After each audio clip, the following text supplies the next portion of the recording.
সম্মানিত দিনী ভাই বোন, ইবাদতের জগতে সবচেয়ে গুরুত্বপূর্ণ ব্যতিক্রম ভিন্ন ধরনের বিরল ইবাদত হলো সলাত। ইবাদতের জগতে সলাতের মতো আর কোনো ইবাদত নেই।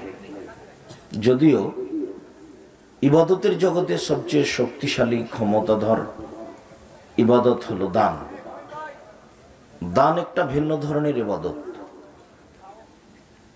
ইবাদতের জগতে আর কোনো ইবাদত এত শক্তিশালী নেই। হজ করে জান্নাত পাওয়া যায়, জান্নাত কিনা যায় না। সিয়াম পালন করে জান্নাত পাওয়া যায়, জান্নাত কিনা যায় না। সালাত আদায় করে জান্নাত পাওয়া যায়, জান্নাত কিনা যায় না। কিন্তু দান এমন একটি ইবাদত যা দিয়ে জান্নাত কিনা যায়। এটা একটা ব্যতিক্রম ইবাদত।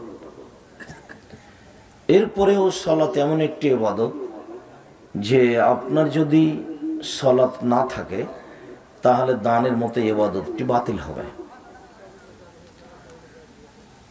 এই ছেলে এই যেখানে কথা বলছে কে? তুমি শুনতে পাও না, আমি শুনতে পাই?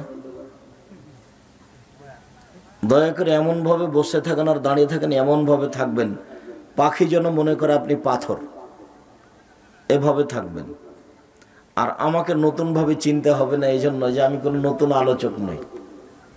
আমার আলোচনার বক্তব্যের বয়স 32 বছর চলছে। কোনোদিন জাতিকে ফাঁকি দিয়ে কথা বলার চেষ্টা করি না। আজকে শুরুতে একটা ছেলে গাজাল বলছিল সন্ধ্যার পরপরই, তো বলছে যে এই হাদিসটা মানে না কেন? এই হাদিসটা মানো, মানে মিঠাই খাওয়ার পরে মিঠাই খেতে হবে, মিষ্টি। আল্লাহ রসুল মিষ্টি ভালোবাসতেন, হালুয়া, তবে খাওয়ার পরে তিনি মিষ্টি খেতেন, এর প্রমাণ দুনিয়াতে নেই।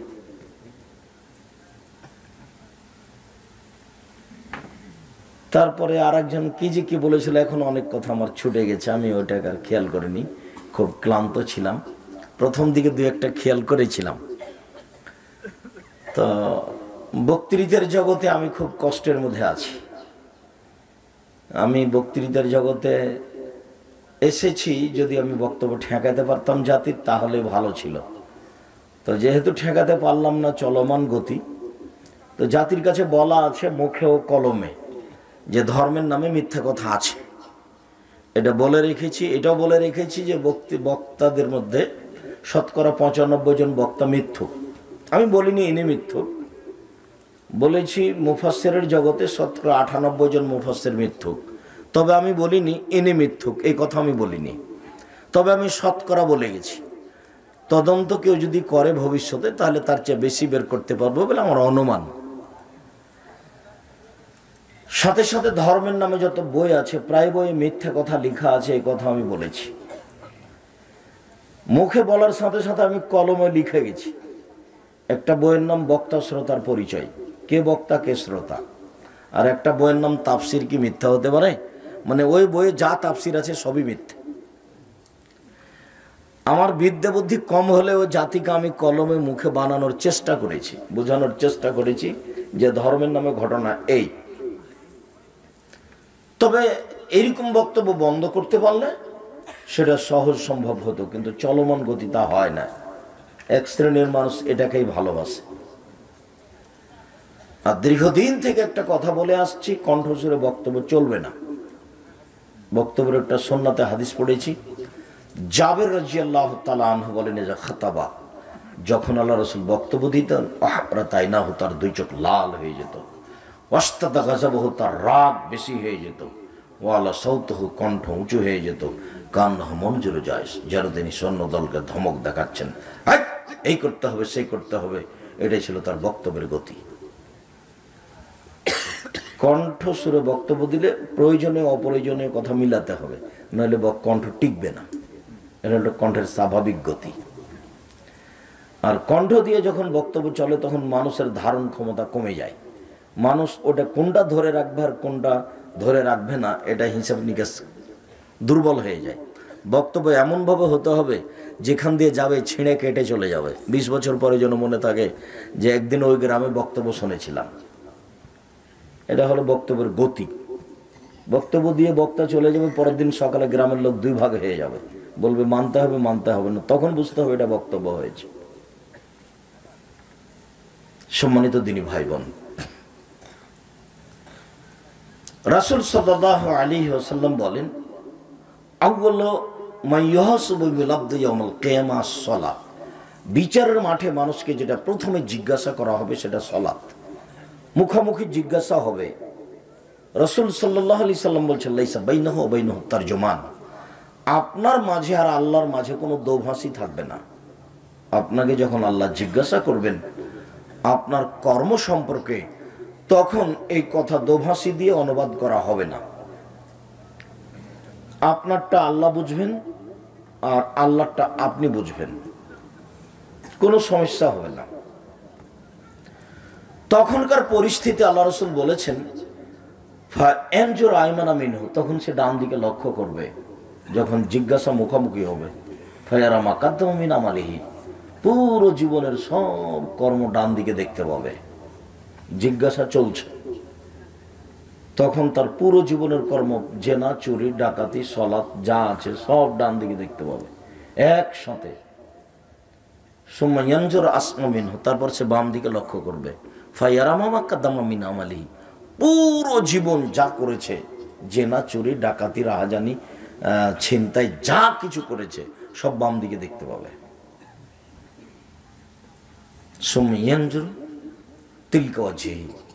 তারপর সে সামনের দিকে লক্ষ্য করবে। ফায়ারান নার, তখন সে জাহান্নাম দেখতে পাবে।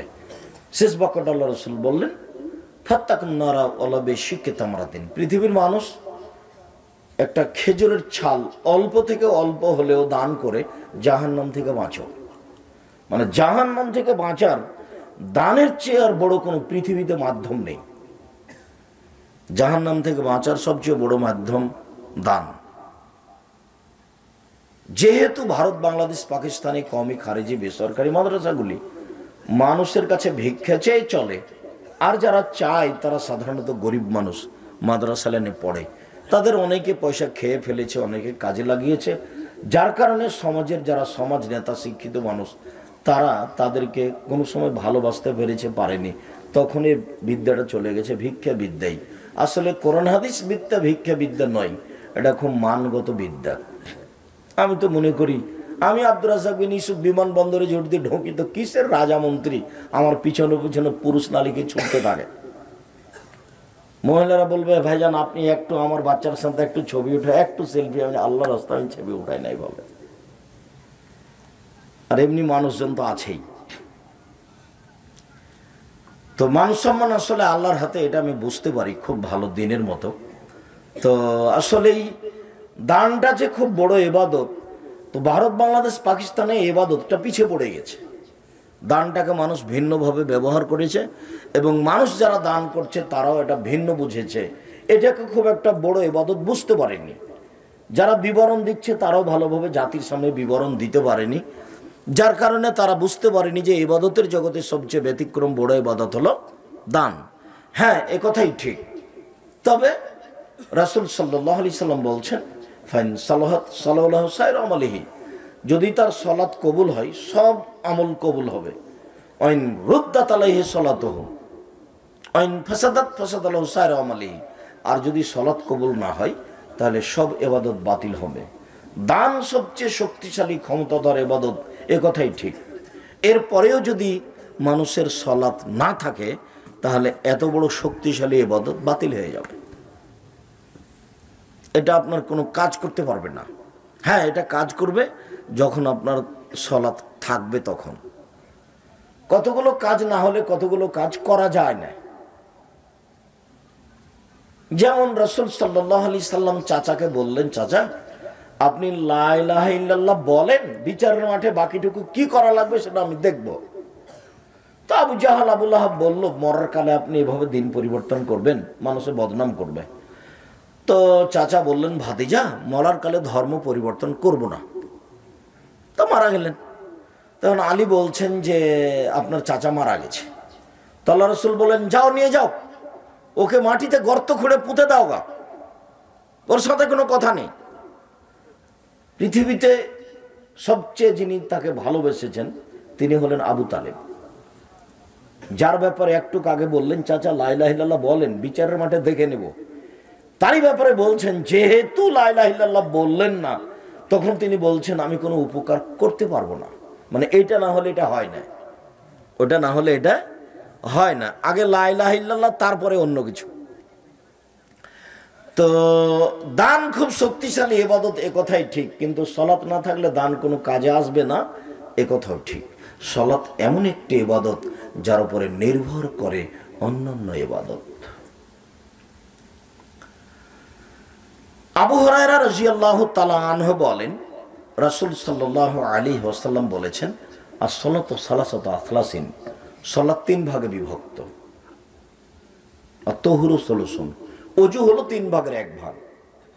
যদি 2 রাকাত সালাত আদায় করে 300 নেকি পাই, আর যদি ওযুর ঠিক না হয় তাহলে 100 কাটা গেল। ও রুকু সলুসুন, রুকু হলো তিন ভাগের এক ভাগ। যদি 2 রাকাত সালাত আদায় করে আমি 300 নেকি পাই, তাতে যদি ওযু ভালো না থাকে, রুকুও ভালো না থাকে, তাহলে আমার 200 নেকি কাটা গেল। অসজুদ সলুসুন, সিজদা হলো তিন ভাগের এক ভাগ। আমি 2 রাকাত সালাত আদায় করে যদি 300 নেকি পাই, এতে যদি ওযু রুকু সিজদা একটাও ঠিক না হয়, তাহলে আমার এক নেকিও হবে না, কাজটা বৃথা যাবে, এই কথাই ঠিক। পরের বাক্যে তিনি বললেন, ফামানা দাহাবে, যে ব্যক্তি সালাত ঠিক ঠিক আদায় করলো, ওযু রুকু সিজদা, যে ব্যক্তি সালাত ঠিক ঠিক আদায় করলো, কবিলাত সালাতহু, তার সালাত কবুল করা হয়েছে। ও কবলা সায়র আমালিহি, সব ইবাদত কবুল করা হয়েছে। ওয়াইন রুদ্দাত আলাইহি সালাতহু, তার সালাত যদি তার উপরে প্রত্যাখ্যান করা হয়, না সালাত কবুল হয়নি, রুদ্দা আলাইহি সায়র আমালিহি, তাহলে সব আমল তার প্রত্যাখ্যান করা হবে, কোনো ইবাদত কবুল হবে না। রমজান মাসের সিয়াম অনেক বড় ইবাদত, আল্লাহকে সন্তুষ্ট করার ব্যাপারে সিয়াম রোজার তুলনায় কোনো ইবাদত নেই। আল্লাহকে সন্তুষ্ট করার, খুশি করার এটা একটা ব্যতিক্রম মাধ্যম। একথাই ঠিক যে সিয়াম ভিন্ন ধরনের ইবাদত, তারপরেও যদি সালাত না থাকে তাহলে সিয়ামের মতো, রোজার মতো ইবাদত বাতিল হবে। হজ অনেক বড় ইবাদত, আল্লাহ নবী বলছেন যার হজ কবুল হয়ে গেছে, সে হয়ে গেছে সেই দিনের মতো যেদিন তার মাতাকে জন্ম দিয়েছে, নিষ্পাপ হয়ে গেছে, তার নাম হজ।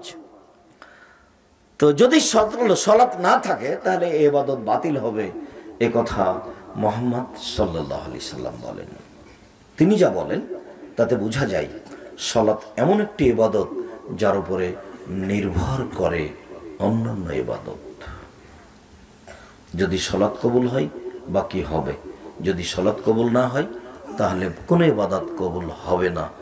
উপস্থিত বৈঠকের দিনী মুসলিম ভাই বোন, যন্ত্রের মাধ্যমে দেশ বিদেশের যারা আমাদের সাথে আছেন, সকলকে আমরা জানাচ্ছি যে খুব সতর্ক, সাবধান থাকুন। মানুষের জীবনে সবচেয়ে গুরুত্বপূর্ণ কাজ হলো সালাত। সালাতের চেয়ে মানুষের জীবনে আর কোনো জরুরি কাজ আছে? অন্তত আমি আব্দুর রাজ্জাক বিন ইউসুফ কোরআন হাদিস দিয়ে তার বুঝতে পারি না। আমি বুঝি যেটা, সেটা হলো এই যে মানুষের জীবনে যত জরুরি কাজ আছে, জজ কোর্ট আর হাইকোর্ট, কাজ আর কর্ম, ব্যবসা আর বাণিজ্য, হজ আর ইবাদত, সালাত, তাসবিহ আর তাহলিল, কোরআন তেলাওয়াত, যা কিছু পৃথিবীতে আছে যা মানুষ করে, মানুষের কর্ম হিসাবে সবচেয়ে জরুরি কর্ম সালাত। মানুষের জীবনে এর চেয়ে কোনো জরুরি কর্ম পৃথিবীতে নেই।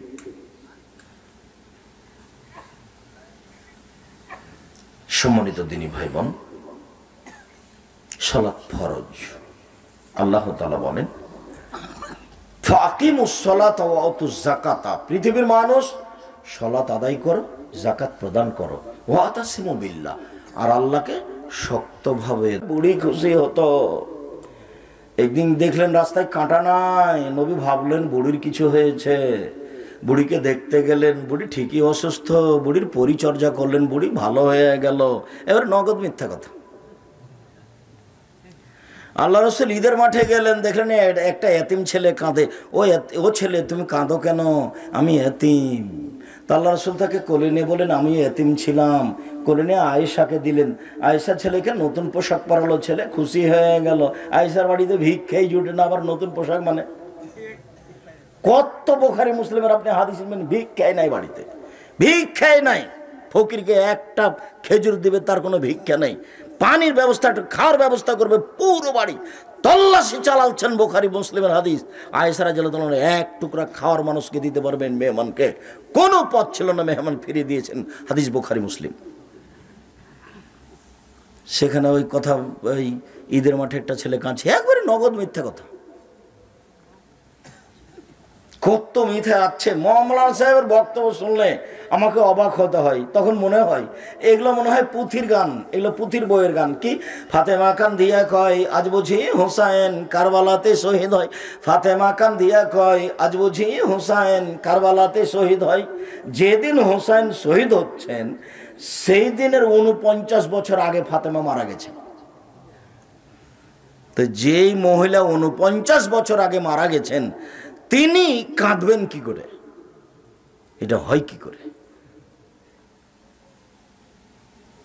ঠিক এইসব পুঁথির বইয়ের গান, এগুলো পুঁথির বইয়ের বক্তব্য, এগুলো বক্তব্য নয়।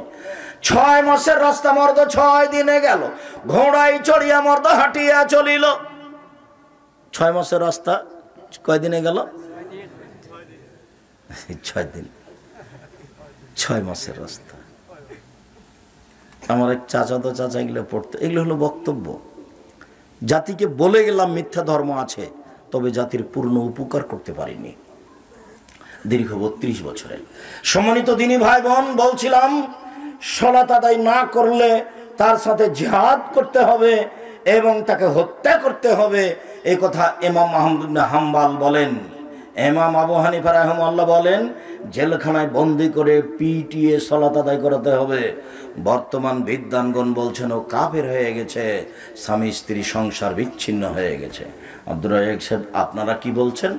আমরা বলছি এমত অবস্থায় স্বামী মহাপাপী, এমত অবস্থায় স্ত্রী মহাপাপী। সামাজিকভাবে জোর করে বাধ্য করে প্রয়োজনে পিটিয়ে সালাত আদায় করাতে হবে, এই কথাই ঠিক।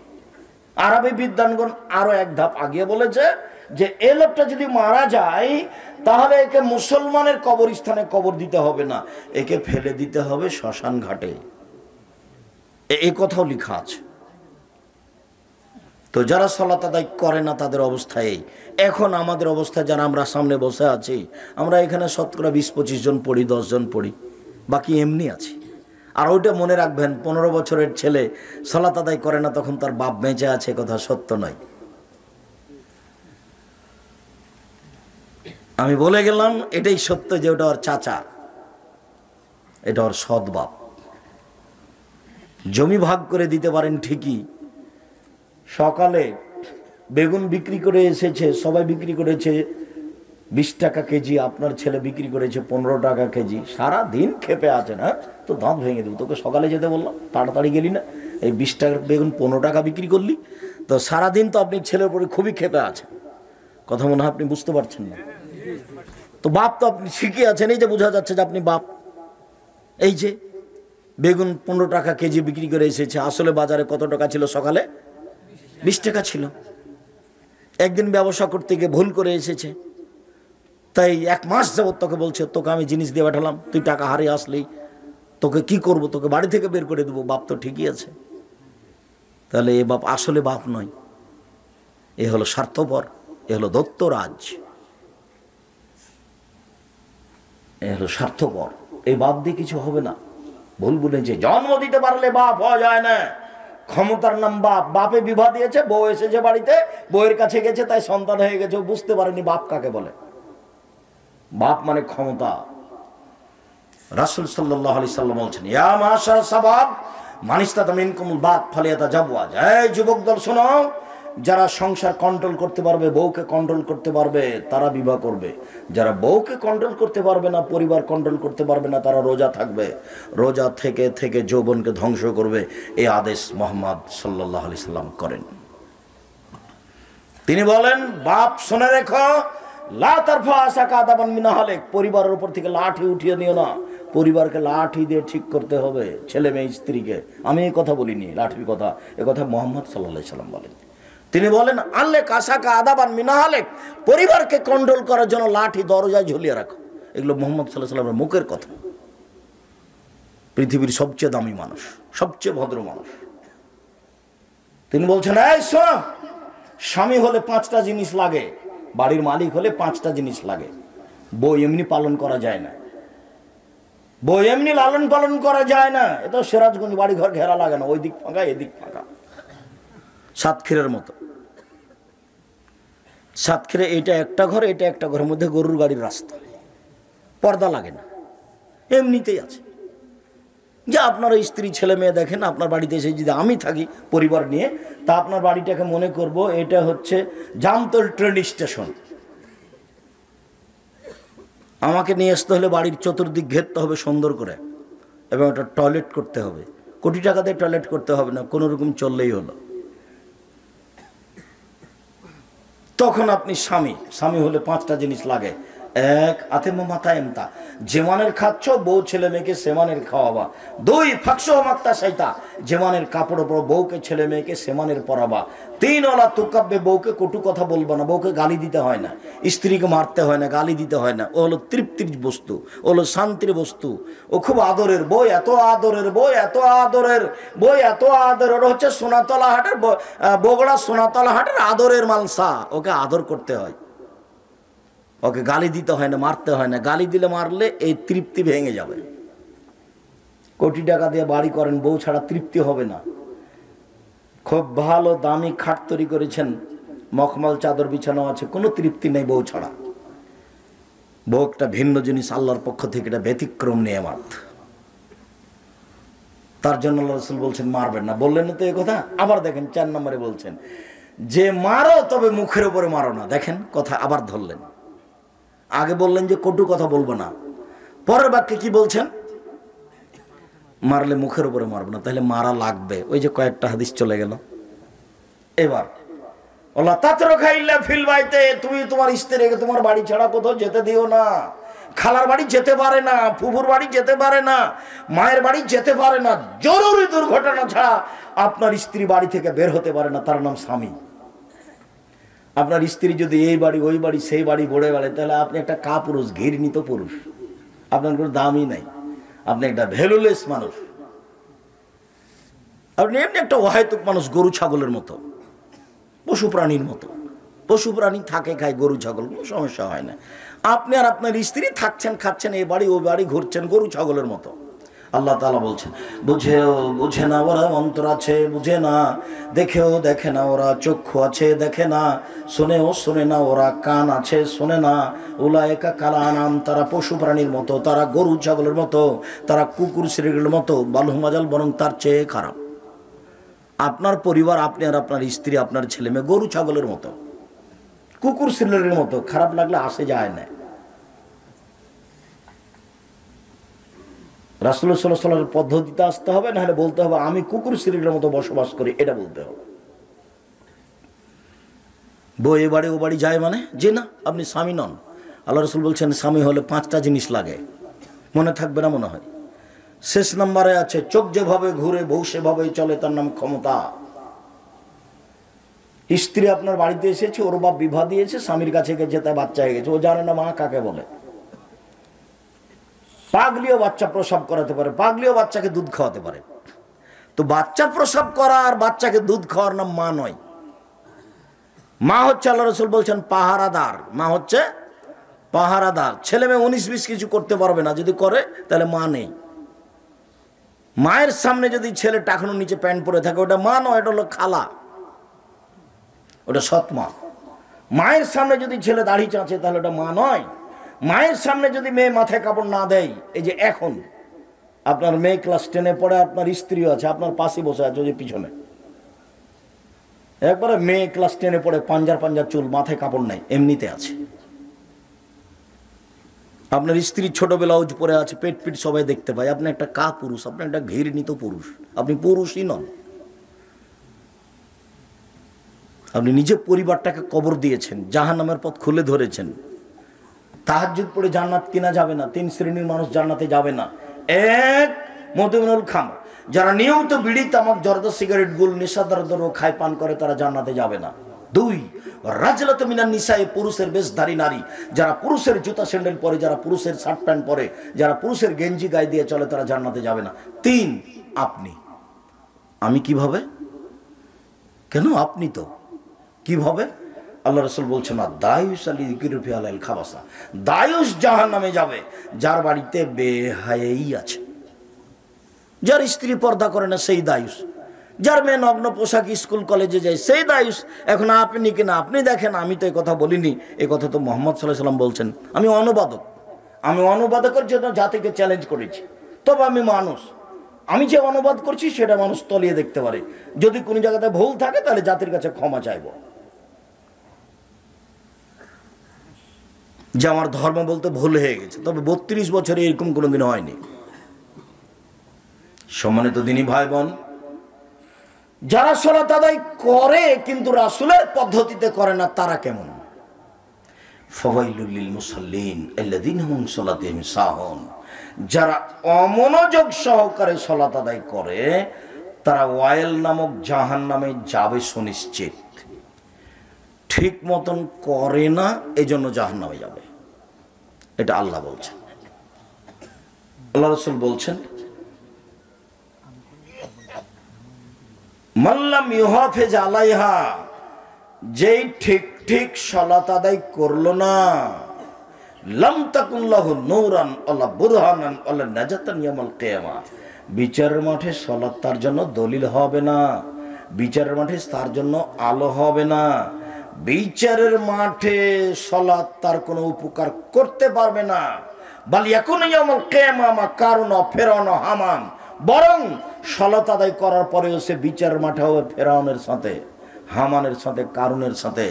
আল্লাহ নবী উল্লেখ করছেন পৃথিবীর সবচেয়ে বড় বদ মানুষ যারা আল্লাহকে অস্বীকার করেছে, তার মধ্যে একজন যারা আল্লাহকে অস্বীকার করেছে, Charles Darwin, Hume, Hegel, Lenin, Karl Marx, Engels, আব্রাহা, আবুল আহাব, আবু জাহাল, দাকিয়ানুস, ডিকেটিস, সক্রেটিস, নমরুদ, ফেরাউন, সাদ্দাদ, কারুন, এরা অনেকে আল্লাহকে অস্বীকার করেছে। আর আল্লাহর নবী বলছেন সালাত আদায় করলো কিন্তু ঠিক মতো করলো না, এ ফেরাউনের সাথে থাকবে। এর চেয়ে আর দুঃখজনক কিছু আছে কথা? সালাত আদায় করেছে কিন্তু ঠিক মতো করেনি।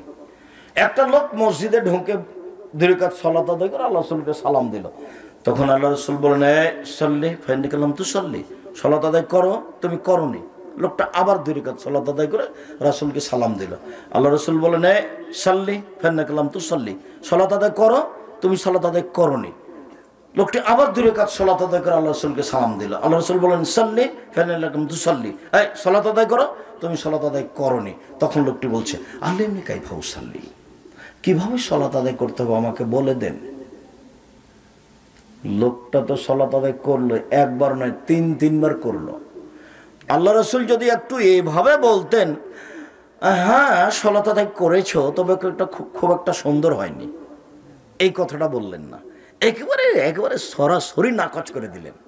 এরা মুখামুখি মসজিদে নববীতে, এর মুখামুখি, তুমি সালাত আদায় করনি, করো। লোকটা কয়বার সালাত আদায় করেছে? 3 বার। ভুল ছিল কোথায়? রুকু আর সিজদায়। তাহলে এবার পূর্বের হাদিসটা বলি, যখন সূচনায় বলেছিলাম যে 2 রাকাত সালাত আদায় করলে কত নেকি পাবো? 300। একটা কথার কথা।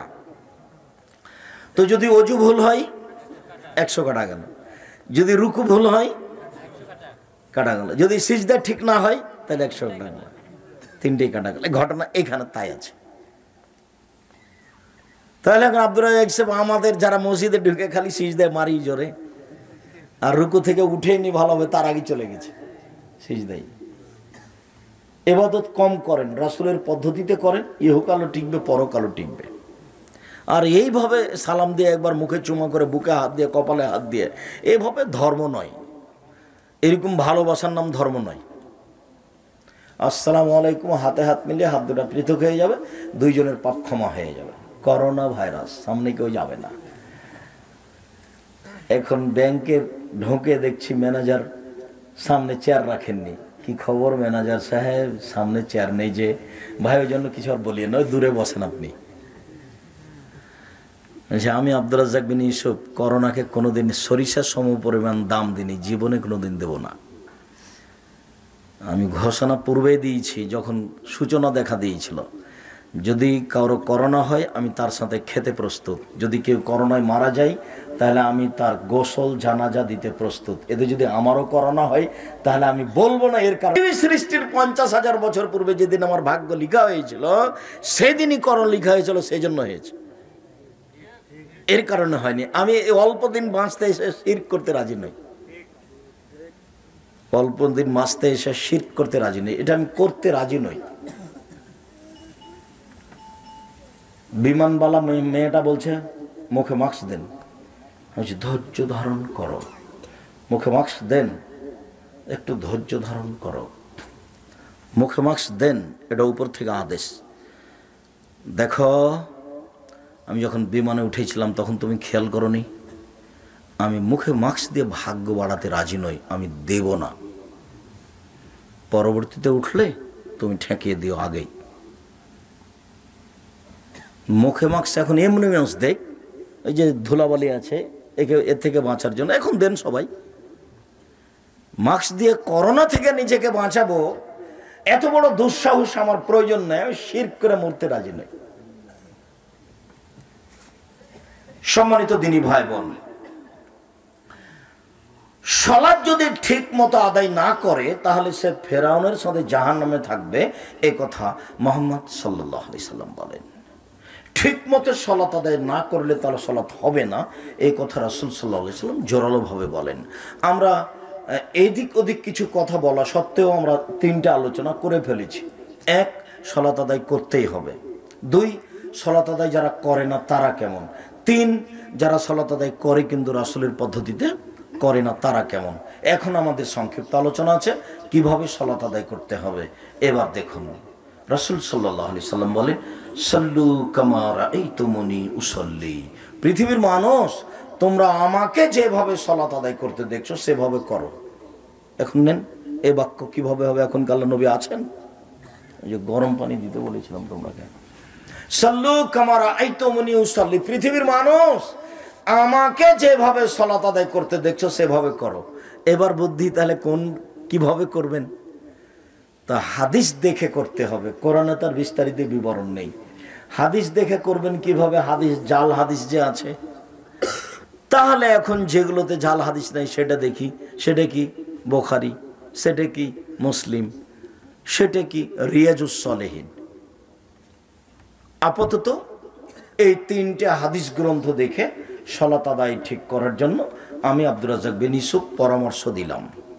যদি অতিরিক্ত বই লিখা বই মনে করেন তাহলে যাদের বই সঠিক আছে তার মধ্যে আমারও একটা আছে, সেটা হলো না সালাতুর রাসূল, প্রচলিত সালাত মামান বনাম রাসূল সাল্লাল্লাহু আলাইহি সাল্লামের সালাত, আব্দুর রাজ্জাক বিন ইউসুফ। আমরা চেষ্টা করেছি অগ্রহণীয় হাদিস পেশ না করার। এটা দেখুন কিভাবে বাস্তবায়নে বাস্তব লেখা আছে, সেটা দেখে পড়ুন। আমি এটা পরে বলছি, আগেরটা আপনি বুখারী দেখে ঠিক করে নেন।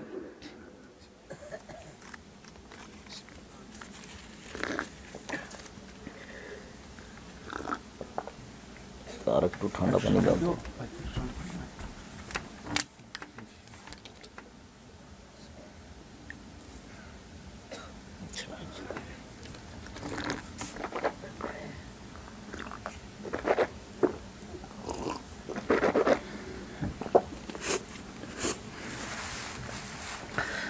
তাহলে রাসূল সাল্লাল্লাহু আলাইহি সাল্লাম তার এখন নেই যে দেখে সালাত আদায় করব। তাহলে এখন সালাতের উপরে যে সব বই পুস্তক আছে নির্ভরযোগ্য বই দেখে সালাত আদায় করুন।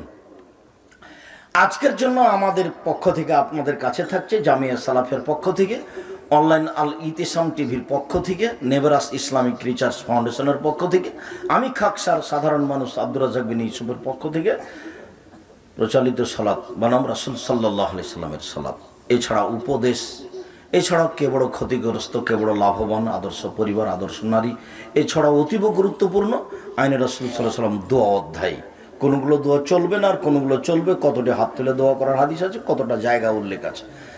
এদিকে দেখুন, আল্লাহু আকবার বলে সালাত শুরু করার পূর্বে একটু সুন্দর করে ওযু করে নিতে হবে।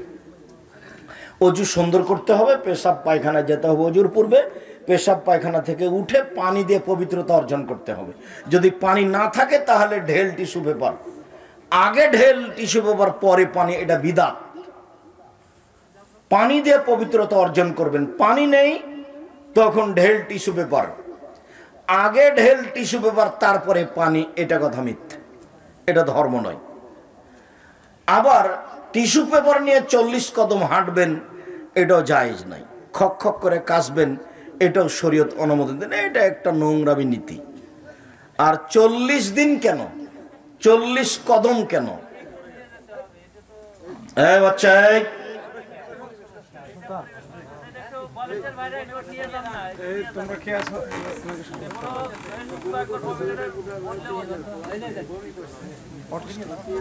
তোমরা একটু ধরে নিয়ে যাও তো। হ্যাঁ, সে অসুস্থ তো, তোমরা একদিক দিয়ে ধরে নিয়ে যাও, ওখানে একটু কিছু চাপিয়ে রাখো। ধরে নিয়ে যান, ওনাকে ধরে নিয়ে যান, ধরে নিয়ে যান, ধরে নিয়ে যান, উনি বলুক, নিয়ে যান একটু ইয়ে দিন। আরে দুইজন ধরে নিয়ে যাও। আচ্ছা থামেন, শুকরিয়া, জাযাকুমুল্লাহ খায়ের। এরপরে যারা বলছে এ বাচ্চা, 40 কদম হাঁটতে হবে, তাছাড়া পবিত্র হবে না, ঢেল টিস্যু পেপার নিতেই হবে, যদি তাই হয় তাহলে শুধু পুরুষকে পবিত্রতা অর্জন করতে হবে এভাবে, মহিলাকে পবিত্রতা অর্জন করতে হবে না? তাদের মহিলারা ঢেল নিয়ে 40 কদম হাঁটে, তারা নিজেরাই শুধু জান্নাতে যেতে চায়, মহিলারাকে জান্নাতে যেতে হবে না? তাহলে ওরা কি করবে মহিলারা? তার মানে ধর্ম এমন নয়, পদ্ধতি ভুল। বাস আল্লাহুম্মা নাউযুবিকা মিনাল খুবুসি ওয়াল খাবায়েস বলে পেশাব পায়খানায় বসবেন, গোফরানাকা বলে পবিত্রতা অর্জন করে উঠে যাবেন, সুন্দর করে ওযু করবেন, ওযু শেষে বলবেন আশহাদু আল্লা ইলাহা ইল্লাল্লাহু ওয়াহদাহু লা শারীকা লাহু ওয়া আশহাদু আন্না মুহাম্মাদান আবদুহু ওয়া রাসূলুহু। এবার জান্নাতের সব দরজা খুলে গেছে। আব্দুর রাজ্জাক সাহেব, আমরা যে দোয়া পড়ি আল্লাহুম্মা জাল্লি মিনাত তাওবিন ওয়া জাল্লি মিনাল মুতাতাহিরিন, হ্যাঁ এটা পড়েন, এটাতে নেকি হবে, কিন্তু জান্নাতের সব দরজা খোলা হবে না। আজ থেকে ওযু করার পরে কোন দোয়া পড়বেন বলেন তো? আশহাদু আল্লা ইলাহা ইল্লাল্লাহু ওয়াহদাহু লা শারীকা লাহু ওয়া আশহাদু আন্না মুহাম্মাদান আবদুহু ওয়া রাসূলুহু। তাহলে কি হবে? জান্নাতের সব দরজা খুলে গেছে। আর যদি বলেন আল্লাহুম্মা জাল্লি মিনাত তাওবিন ওয়া জাল্লি মিনাল মুতাতাহিরিন, তাহলে সব হবে, কিন্তু জান্নাতের দরজা খুলবে না। এবার আল্লাহু আকবার বলে দাঁড়ান, দাঁড়ানোর সময় দুই পায়ের মাঝের গোড়ালির ফাঁকা রাখবেন, দুই পায়ের মাঝে ফাঁকা রাখবেন, শরীরের ভারসাম্য বজায় রেখে যতটুকু ফাঁকা লাগে। মহিলা বৈঠকে কিন্তু মহিলারা বলেছে, চাঁপাইনবাবগঞ্জের ভাষা, বুবু নামাজে যখন দাঁড়াবা বুবু, তখন দুই পায়ের গোড়ালিকে জমা রাখিও বুবু, যদি দুই পায়ের গোড়ালি ফাঁকা রাখো বুবু, তাহলে লজ্জা স্থানের যোগাযোগ বুবু মাটির সাথে হবে, মাটি অভিশাপ করবে। বুবুর সব কথাই নাকি বুখারীতে আছে। তো দুই পায়ের গোড়ালি জমা করতে হবে, একবার নগদ মিথ্যা কথা। দুই পায়ের মাঝে কতটুকু ফাঁকা থাকবে? শরীরের ভারসাম্য বজায় রাখার জন্য যতটুকু, আল্লাহ রাসূল মাপ উল্লেখ করেননি। দুই পায়ের গোড়ালি জমা করে দাঁড়াতে হবে, কথা মিথ্যে। বাম পায়ের বৃদ্ধাঙ্গুল নড়াতে পাবো না, এই কথা মিথ্যে। যতবার সিজদায় যেতে হবে ততবার দুই পা জমা করতে হবে, একটু পরে আসছে। তাহলে তো বৃদ্ধাঙ্গুল টিকলো না নিজ জায়গায়। আল্লাহু আকবার। হাতের আঙ্গুলগুলি জমা জমা থাকবে, আঙ্গুলের মাথা আকাশমুখী থাকবে, কাঁধ সামনাসামনি থাকবে। এক, বুখারী মুসলিমের একাধিক হাদিস। কানের লতি সামনাসামনি হবে না, আর একটু উপরে চলে গেল, বুঝা গেল না কথা মনে হয়? কানের লতি হচ্ছে এইটা, কানের লতি সামনাসামনি বা কাঁধ সামনাসামনি। তারপরে ডান হাতের কবজি বাম হাতের কবজির উপরে দিতে হবে, তারপরে বুকের উপরে রাখতে হবে। নাভির নিচে হাত বাঁধার 3টে হাদিস আছে আবু দাউদের, 3টেই অগ্রহণীয়, জাল ও জয়ীফ। বুকের উপরে হাত বাঁধার 5টা হাদিস আছে, 5টাই সহিহ। আমাদের সলাতের বইগুলো দেখুন পড়ে, বিস্তারিত দেওয়া আছে। তবে নাভির নিচে বাঁধা হাত বাঁধার হাদিস আছে যা অগ্রহণীয়, বুকের উপরে বাঁধতে হবে। তবে হাত এইভাবে বাঁধা যায়, বাহুর উপরে বাহু, হাদিস সহিহ। তখনও বুকের উপরে, বাহুর উপরে বাহু রাখলে এমনিতে বুকের উপরে হয় স্বাভাবিকভাবে। বুকের উপরে হাত রেখে কবজির উপরে কবজি রেখে বুকের উপরে বেঁধে, এখন এটা ছিল আল্লাহু আকবার, আল্লাহ সবচেয়ে বড়, পৃথিবীর আর কোনো শব্দ চলবে না। এখন আউযুবিল্লাহ চলবে না, বিসমিল্লাহ চলবে না, বিসমিল্লাহর চেয়ে দামি হলো আল্লাহু আকবার। আল্লাহু আকবার বলার পূর্বে কোনো কিছু চলবে না। কেউ যদি দোয়া পড়ে নয়তো নসল আরবা রাকাতিন জোহরের 4 রাকাতের নিয়াত করলাম, তাহলে তার সলাতই বাতিল।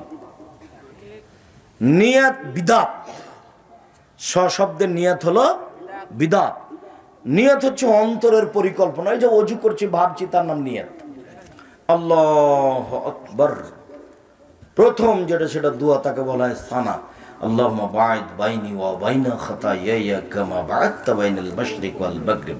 আল্লাহ তুমি আমাকে আর আমার পাপকে অত দূরত্বে রাখো, পূর্ব পশ্চিমকে তুমি যত দূরত্বে রেখেছো, পূর্ব থেকে পশ্চিম যেমন লক্ষ লক্ষ কিলোমিটার দূরে আছে, তুমি আমার থেকে আমার পাপকে লক্ষ লক্ষ কিলোমিটার দূরে করে দাও।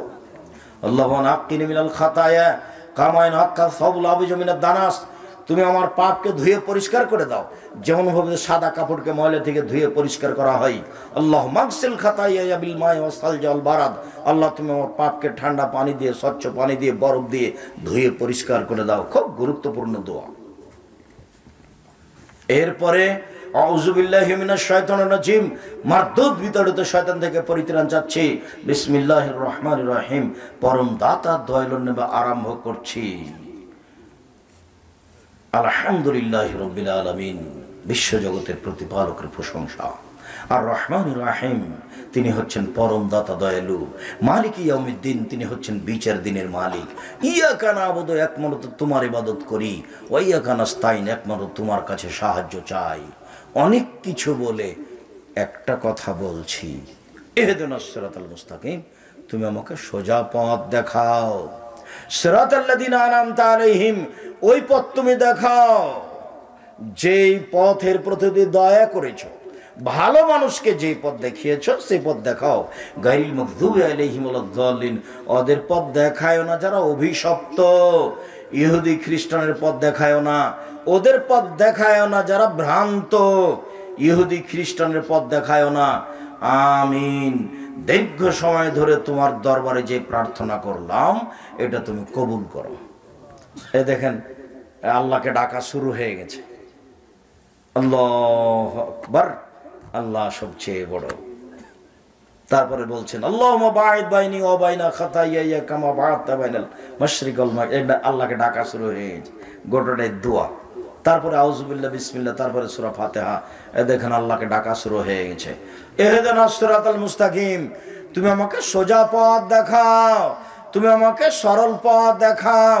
ওরা বলে এই পথে আসো, ওরা বলে এই পথে আসো, ওরা বলে এই দল করো, ওরা বলে এই দল করো, ওরা বলে এই সংগঠন করো, ওরা বলে এই সংগঠন করো। আমি কোন দল করি? তুমি সোজা পথ দেখাও। আবুল আলা মওদুদি বলেন, আমাকে রাজপথ দেখাও। আমি কোন পথে যাই? আমাকে সোজা পথ দেখাও। দীর্ঘ সময় ধরে তোমার দরবারে যে পথের কামনা করলাম, এটা তুমি কবুল করো। বিসমিল্লাহির রহমানির রহিম। কুল আল্লাহু আহাদ, হে নবী আপনি বলুন আল্লাহ একক, আল্লাহু সামাদ, তিনি হচ্ছেন নিরপেক্ষ মুখাপেক্ষীহীন। লাম ইয়ালিদ, তিনি কাউকে জন্ম দেননি। ওয়ালাম ইউলাদ, তিনি কারো থেকে জন্ম নেননি। ওয়ালাম ইয়াকুল্লাহু কুফুয়ান, তার সমকক্ষ কেউ নেই। আল্লাহু আকবার। হাত ওই পর্যন্ত উঠাবেন। এখন রুকুতে যাওয়ার সময় চলে এসেছে, ওইভাবে উঠাবেন। উঠে এখন রুকুতে চলেন। রুকুতে যাওয়ার পূর্বে জরুরি কয়েকটা কথা। তার প্রথম কথা হচ্ছে হাতের আঙ্গুলগুলি খোলা খোলা থাকবে, হাঁটুকে চেপে ধরে থাকতে হবে। হাতের লম্বা রডের মতো সোজা হয়ে থাকবে হাত, আর পিঠের লম্বা হাতটা একবারে সোজা হয়ে থাকবে।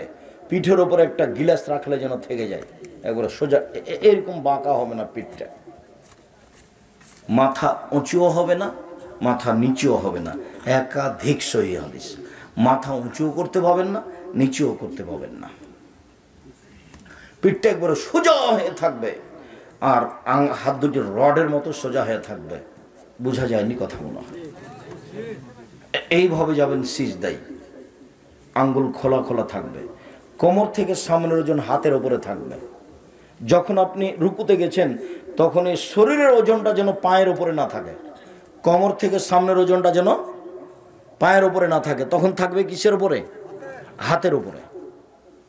পুরো কোমর থেকে উপরটা হাতের ওজনে রেখে হাঁটুর সাথে দিয়ে রাখবেন, তাহলে আপনি হাদিসের অনুযায়ী রুকু করতে পারবেন। সুবহান রাব্বিল আযীম, উঁচু আল্লাহর পবিত্রতা বর্ণনা করছি, নইলে সুবহান কুদ্দুসুন রব্বুল মালাইকাতুর রূহ, আল্লাহ তোমার পবিত্রতা বর্ণনা করছি, তুমি জিবরাইলের প্রতিপালক, তুমি ফেরেশতার প্রতিপালক। নইলে বলবেন সুবহানাকা আল্লাহুম্মা রাব্বানা ওয়া বিহামদিকা আল্লাহুম্মা ইগফিরলি, হে আল্লাহ তোমার পবিত্রতা বর্ণনা করছি, তোমার প্রশংসা সহকারে তোমার পবিত্রতা বর্ণনা করি, তুমি আমাকে ক্ষমা করো। অন্যথায় বলবেন সুবহানাজিল জাবরুতি ওয়াল মালাকুতি ওয়াল কিবরি ওয়াল আজমাত। যে শব্দ মুখস্থ আছে বলতে থাকেন, অনেকক্ষণ থাকেন, তারপরে চলেন এবার উঠি। সামি আল্লাহু লিমান হামিদা, আল্লাহ ওই লোকের প্রশংসা শুনলো যে তার প্রশংসা করলো, খুব তার প্রশংসা, মঙ্গলময় তার প্রশংসা, বরকতময় তার প্রশংসা, মিলাল সামাতে আকাশ পরিমাণ প্রশংসা, মিলাল আর জমিন পরিমাণ প্রশংসা, মিলামা বাইনহুমা আকাশ জমিনের মধ্যে যে ফাঁকা রয়েছে সেই পরিমাণ প্রশংসা, মিলামা শেতামিন সাইন বাদক, কত আমি প্রশংসা করব, তুমি যত চাও তত তোমার প্রশংসা।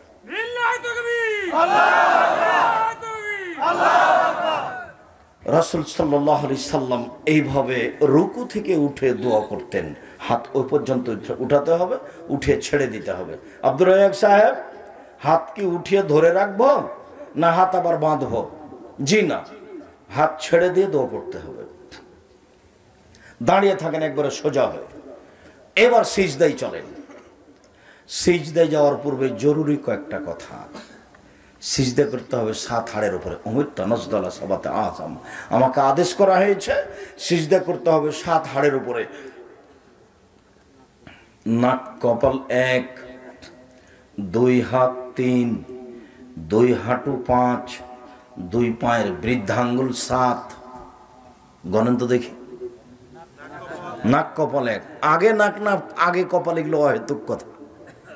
যখনই যাক নাক এবং কপাল দুটাই মাটিতে লেগে থাকবে, নাক এবং কপাল দুটাই লেগে থাকবে। কপাল লেগে আছে, নাক লেগে নাই, তখন সিজদা হয়নি। দুটাই লেগে থাকবে মাটিতে একসাথে, দুইটা সমন্বয়ে 1, 2 হাত 3, 2 হাঁটু 5, 2 পায়ের বৃদ্ধাঙ্গুল 7। আরো জরুরি কথা, আল্লাহ রাসূল বললেন যে চুল এবং কাপড় জড়িয়ে নিতে আমাকে নিষেধ করা হয়েছে। এখন আপনার কাপড় অন্তত এই হাত জড়াতে পাবেন না। কেন? যা খোলা আছে সবই সিজদাতে যাচ্ছে। জরুরিভাবে প্যান্ট নিচে জড়াতে পাবে না, একবার টোটালেই নিষেধ। প্যান্ট উপরে জড়াতে হবে। আজকের পরে কোনো ছেলের জন্য প্যান্ট এখনো নিচে না থাকে। দেখো, এমনিতে ইবাদত করানো, পরকাল হারাতে এসেছ। তোমার মাকে আর আমি কি যে বলি, তোমার মায়ের আচরণে আমি খুব দুঃখিত। তোমার মা এটা কেমনে দেখে রোজ যে আমার ছেলেটার প্যান্টটা টাকানোর নিচে আছে। তুমি মনে কিছু নেই না, আসলে এটা তোমার মা নয়। নইলে তোমাদের ধ্বংস কামনা করবে কেন তোমার মা? মা তো আর এমনটা করে না। 3 শ্রেণীর মানুষের দিকে আল্লাহ দেখবেন না, কথাই নাই তার সাথে। তার 1 শ্রেণীর মানুষ যাদের প্যান্ট লুঙ্গি টাকানোর নিচে আছে। তুমি সাধারণভাবে দেখিও না, এটা খুব কঠিন। তো প্যান্ট যদি জড়াতে হয় তাহলে উপরে জড়াতে হবে, কোমরে, নিচে নয়। আর চুল বেঁধে নিতে নিষেধ করা হয়েছে। মহিলা মানুষের চুল খোপা বাঁধা থাকবে না, বেনি গাঁথা থাকবে, আর নাহলে এমনি পিছন দিকে খোলা থাকবে। যখন সিজদায় যাবে তখন চুলও সিজদায় যাবে। কাপড় চুপড় যা যেখানে আছে সবকে নিজ গতিতে থাকতে দেন, সব কিছু সিজদায় যাবে। আল্লাহ রাসূল বলছেন যে মাথার চুল এবং কাপড় জড়িয়ে নিতে আমাকে নিষেধ করা হয়েছে। আরো যে 2 পায়ের গোড়ালি সহ পা দুটি একসাথে মিলে থাকবে। পায়ের গোড়ালি এবং বৃদ্ধাঙ্গুল একসাথে মিলে জমা হয়ে থাকবে। এভাবে হাদিসে বাবু বাঁধা আছে আয়েশা রাদিয়াল্লাহু আনহা বলছেন, ঘুম থেকে উঠে আমি দেখলাম রাসূল বিছানায় নেই। তো অন্ধকারে ঘর, আমি হাতে এইভাবে দেখছিলাম, কি বাবর কোথায় কোথায় কোথায় কোথায়, দেখি কোথায়। আমার হাতটা গিয়ে পড়লো রাসূলের 2 পায়ের নিচে। তখন তিনি সিজদায় ছিলেন। তো একটা হাত 2 পায়ের নিচে পড়লে, 2 পায়ের উপরে পড়লে, তাহলে পা দুটা কি হয়েছিল? জমা হয়েছিল। সিজদার সময় পা জমা করে নিতে হবে। আবার যখন সিজদায় উঠবেন তখন পা নিজের স্থানে চলে যাবে। এবার চলেন সুবহ রব্বিল আলা, উঁচু আল্লাহর পবিত্রতা বর্ণনা করছি যতবার ইচ্ছে, 3 বার 5 বার 10 বার, একটারও হাদিস ঠিক নাই, যে যত পারে বলুন সুবহান কুদ্দুসুন রব্বুল মালাইকাতুর রূহ, যতবার ইচ্ছে বলুন সুবহানাকা আল্লাহুম্মা রাব্বানা ওয়া বিহামদিকা আল্লাহুম্মা গফিরলি, যতবার ইচ্ছে বলুন আল্লাহুম্মা গফিরলি যামবি কুল্লাহু দিক্কাহু জাল্লাহু ওয়ালাহু আখিরাহু নিত সিররা। হে আল্লাহ, তুমি আমার ছোট পাপ, বড় পাপ, প্রকাশ্য পাপ, অপ্রকাশ্য পাপ, গোপনীয় পাপ, সব পাপ ক্ষমা করে দাও। যতবার ইচ্ছে বলেন আল্লাহুম্মা গফিরলি যামবি কুল্লাহু দিক্কাহু জাল্লাহু ওয়ালাহু আখিরাহু ওয়ালা নিয়াতুহু সিররা। সিজদায় বেশি বেশি দোয়া কবুল হয়। কোরআন মাজিদের আয়াত ব্যতীত যত দোয়া মুখস্থ আছে সবই বলেন। ঋণ বেশি হয়ে গেছে, সিজদাতি বলেন আল্লাহুম্মা কফিনি বিহালালিকা আন হারামিক ওয়া আগনিনি বিফাজলিকা মান সিওয়াকা। নইলে সন্তুষ্টি চেয়ে আয়েশা রাদিয়াল্লাহু আনহা দোয়া বলেন আল্লাহুম্মা ইন্নাকা আফুবুন তুহিব্বুল আফওয়া ফা'ফু আন্নী, তুমি ক্ষমাশীল, ক্ষমাকে ভালোবাসো, আমাকে ক্ষমা করো। আল্লাহুম্মা ইন্নাকা আফুবুন, ও আল্লাহ তুমি তো ক্ষমাশীল, তুমি ক্ষমাকে ভালোবাসো, ফা'ফু আন্নী, ক্ষমাকে যেহেতু তুমি ভালোবাসো তো আমাকে ক্ষমা করো না। যা দোয়া মুখস্থ আছে হাদিসের সব পড়েন, কোরআন মাজিদ পড়বেন না। কোরআন মাজিদ পড়ার কথা আসছে, উঠে আসেন, উঠে এসে বলেন আল্লাহুম্মা গফিরলি ওয়ারহামনি ওয়াহদিনি ওয়াফিনি ওয়ারযুকনি, হে আল্লাহ তুমি আমাকে হেদায়েত দান করো, আমাকে খেতে দাও, আমার প্রতি দয়া করো। আবার সিজদায় যান, সিজদায় উঠে আসেন, এ হলো 1 রাকাত, আর 1 রাকাত এভাবে, এ হলো 2 রাকাত। এটা যদি আত্মাহিতর বৈঠক হয় তাহলে বাম পায়ের পাতার উপরে বসেন, ডান পাকে খাড়ো করে রাখেন, বৃদ্ধাঙ্গুল কেবলামুখী করে। আর যদি সালামের বৈঠক হয় তাহলে বাম পাকে ডান দিকে বের করে দেন, আর পিছনটা নিতম্ব মাটির উপরে রাখেন, আর ডান পা এভাবে খাড়ো হয়ে থাকবে, পায়ের বৃদ্ধাঙ্গুলটা কেবলামুখী থাকবে, আর গোড়ালিটা বের হয়ে থাকবে, আর আপনার নিতম্বটা মাটির উপরে থাকবে, আর বাম পাটা ডান দিকে চলে যাবে। যেটাই সালামের বৈঠক। 1 রাকাতে সালামের বৈঠক আছে, তা হলো বিতর। 2 রাকাতে সালামের বৈঠক আছে, তা হলো ফজর। 3 রাকাতে সালামের বৈঠক আছে, তা হলো মাগরিব। 4 রাকাতে সালামের বৈঠক আছে, তা হলো জোহর, আসর, এশা। যখন সালামের বৈঠক তখন এভাবে বসবেন। এবার হাতের আঙ্গুলগুলি বাম হাতের জমা জমা থাকবে, হাঁটুর উপরে থাকবে। ডান হাতের আঙ্গুল এইভাবে আগের 2টা চাপেন, বন্ধ করেন, করেন তো দেখি। তৃতীয় নখের উপরে বৃদ্ধাঙ্গুলের পেটটা রাখেন। উপস্থিত বৈঠকের মুসলিম বোন, এই মেয়ে খালেদা তুমিও করো।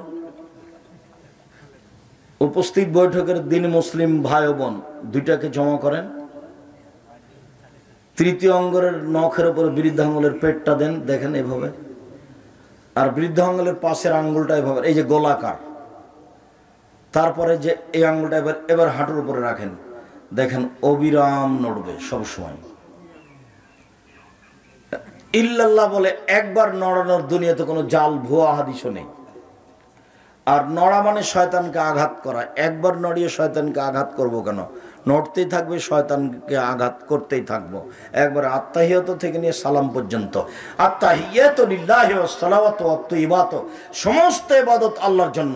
আসসালামু আলাইকা আইয়ুহান নবিয়্যু, নবী আপনার উপরে শান্তি অবতীর্ণ হোক। আসসালামু আলাইনা ওয়া আলা ইবাদিল্লাহিস সালিহিন, শান্তি আমাদের উপরে হোক, শান্তি সকল বান্দার প্রতি হোক। আশহাদু আল্লা ইলাহা ইল্লাল্লাহ ওয়া আশহাদু আন্না মুহাম্মাদান আবদুহু ওয়া রাসূলুহু, আমি সাক্ষ্য দিচ্ছি আল্লাহ ছাড়া কোনো মাবুদ নাই, আমি সাক্ষ্য দিচ্ছি মুহাম্মদ আল্লাহর রাসূল এবং তার বান্দা। আল্লাহুম্মা সাল্লি আলা মুহাম্মাদি ওয়া আলা আলি মুহাম্মাদ কামা সাল্লাইতা আলা ইব্রাহিম ওয়া আলা আলি ইব্রাহিম ইন্নাকা হামিদুম মাজিদ। আল্লাহ তুমি মুহাম্মদ সাল্লাল্লাহু আলাইহি সাল্লাম ও তার বংশধর প্রতি শান্তি অবতীর্ণ করো, যেমন ভাবে ইব্রাহিম আলাইহিস সালাম তার বংশধর প্রতি শান্তি অবতীর্ণ করেছিলে। তুমি প্রশংসনীয়, তুমি জ্ঞানী। আল্লাহুম্মা বারিক আলা মুহাম্মাদিন ওয়া আলা আলি মুহাম্মাদ কামা বারাকতা আলা ইব্রাহিম ওয়া আলা আলি ইব্রাহিম ইন্নাকা হামিদুম মাজিদ। আল্লাহ তুমি মুহাম্মদ সাল্লাল্লাহু আলাইহি সাল্লাম ও তার বংশধরের প্রতি বরকত নাজিল করো যেমন ভাবে ইব্রাহিম আলাইহিস সালাম ও তার বংশধরের প্রতি বরকত নাজিল করেছিলে। আল্লাহুম্মা ইন্নী যালামতু নাফসি যুলমান কাসীরা, হে আল্লাহ জীবনে খুব পাপ করেছি, ফাগফিরলি তুমি আমাকে ক্ষমা করো। মাগফিরাতাম মিন ইনদিক, ক্ষমা একমাত্র তোমার পক্ষ থেকে হয়ে থাকে। ওয়ারহামনি, তুমি আমার প্রতি দয়া করো। ইন্নাকা আনতাল গাফুর রহিম, তুমি যে দয়াশীল, তুমি যে ক্ষমাশীল, তুমি যে দয়াশীল, তুমি যে ক্ষমাশীল। তুমি ক্ষমা না করলে কে দয়া করবে? তুমি ক্ষমা না করলে কে ক্ষমা করবে? আল্লাহুম্মা ইন্নী আউযু বিকা মিন আযাবি জাহান্নাম, তোমার কাছে জাহান্নামের শাস্তি থেকে বাঁচতে চাই। ওয়া আউযু বিকা মিন আযাবিল কবর, তোমার কাছে কবরের শাস্তি থেকে বাঁচতে চাই। ওয়া আউযু বিকা মিন ফিতনাতিল মাসিহিদ দাজ্জাল, তোমার কাছে দাজ্জালের ফিতনা থেকে বাঁচতে চাই। আল্লাহ ওয়া আউযু বিকা মিন ফিতনাতিল মাহি ওয়াল মামাত, তোমার কাছে বাঁচতে চাই ইহকালের ফিতনা, তোমার কাছে বাঁচতে চাই পরকালের ফিতনা হতে। আল্লাহুম্মা আউযু বিকা মিনাল মাসামি ওয়াল মাগরাম, তোমার কাছে বাঁচতে চাই বড় পাপ হতে, ঋণ কর্য হতে। তোমার কাছে বাঁচতে চাই বড় পাপ হতে, তোমার কাছে বাঁচতে চাই ঋণ কর্য হতে। এরপরে কি পরামর্শ আছে বলেন তো? রব্বির হামহুমা কামা রাব্বায়ানি সাগীরা, যে কয়েকবার পরিবেশ অনুকূলে হয়। আসসালামু আলাইকুম রহমতুল্লাহ, আসসালামু আলাইকুম রহমতুল্লাহ। ও আজকে আর একটা থাকলো, একটা তো রব্বির হামহুমা কামা রাব্বায়ানি সাগীরা আছে, আর একটা থাকলো রব্বানা আতিনা ফিদ দুনিয়া হাসানাতাও ওয়া ফিল আখিরাতি হাসানাতাও ওয়া কিনা আযাবান নার। আল্লাহ তুমি ইহকালে কল্যাণ দাও, পরকালে কল্যাণ দাও, আর তুমি জাহান্নাম থেকে বাঁচাও। সম্মানিত দিনী ভাই বোন, আসসালামু আলাইকুম রহমতুল্লাহ, আসসালামু আলাইকুম রহমতুল্লাহ। এ হলো সালাত।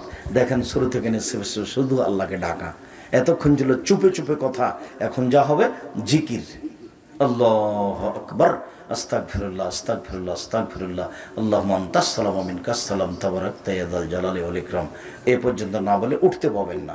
এরপরে বলেন সুবহানাল্লাহ, আলহামদুলিল্লাহ, আল্লাহু আকবার বলেন, আরো দোয়া পড়েন, আয়াতুল কুরসি পড়বেন। আয়াতুল কুরসি যেই পড়ে ও জান্নাতে চলে গেছে, ঢোকেনি কেন? মরেনি এই জন্য। এইভাবেই রাসূল সাল্লাল্লাহু আলাইহি সাল্লাম বলেছেন। সম্মানিত দিনী ভাই বোন, আপনাদের আজকের বৈঠকে আমি খুবই খুশি আছি। মানুষ খুব একবারে প্রশান্তির সহিত বসে বসে কথাগুলো শুনছিলেন। আমি উপস্থিত এলাকার দিনী ভাই বোনদের আন্তরিকভাবে শুকরিয়া আদায় করি। আল্লাহ আপনাদের যাজায় খায় দান করুন, এবং সালাত যেভাবে বললাম সেভাবে যেন সালাত আদায় করতে পারেন। আল্লাহ আপনাদের তৌফিক দান করুক, আল্লাহুম্মা আমিন। আমি আলোচনার শেষে এসে আমি আমার দিনী ভাই বোনকে আবারও অনুরোধ জানাচ্ছি, আপনারা আমাদের কথাগুলি মূল্যায়ন করেন। আমি মুখে এবং কলমে মিডিয়া জাতিকে ফাঁকি দিনি। মুখে বলছি, এই যে মিডিয়া আমার সামনে আছে, কলম আমার বাম পাশে, কেউ খালি যাবেন না। যদি টাকা না থাকে তাহলে 30 টাকা দিয়ে একটা আলিতে পত্রিকা নিয়ে যাবেন, যেটা জামিয়া সালাফের মুখপাত্র পত্রিকা। এছাড়া যেটা গুরুত্বপূর্ণ বই, আব্দুল্লাহ আপনাদের প্রিয় মানুষ কালকে দেশের রাজনীতি নিয়ে কথা বলছিল, সেটা আপনারা দেখতে পাচ্ছিলেন। আব্দুল্লাহ আপনাদের খুব কাছের ছেলে, কাছের ভাই, তার মিন্নাতুল বাড়ি আছে বুখারীর ব্যতিক্রম ব্যাখ্যা, সবাই মিন্নাতুল বাড়ি নিয়ে যাবেন। আমি ভাঙাচোরা একটা ব্যতিক্রম তাফসির লিখেছি, তাওজিহুল কোরআন, কোরআনের তাফসির, সেটাও নিয়ে যান। এছাড়া উপদেশ বই তো নেওয়াই লাগবে, সব আলোচনা উপদেশ বইয়ে আছে। সালাতের উপর বইটা দেখেন, দোয়ার উপর বইটা দেখেন। উপস্থিত দিনী ভাই বোন সকলকে বইগুলি সংগ্রহ করার অনুরোধ জানাচ্ছি। আচ্ছা ঠিক আছে, কয়েকটি জিজ্ঞাসা আপনারা স্টেজ থেকে বইগুলি নেবেন, আর আমি জিজ্ঞাসাগুলোর উত্তর দিয়ে থাকি। মসজিদের সামনে বাড়িওয়ালাকে কবর দেওয়া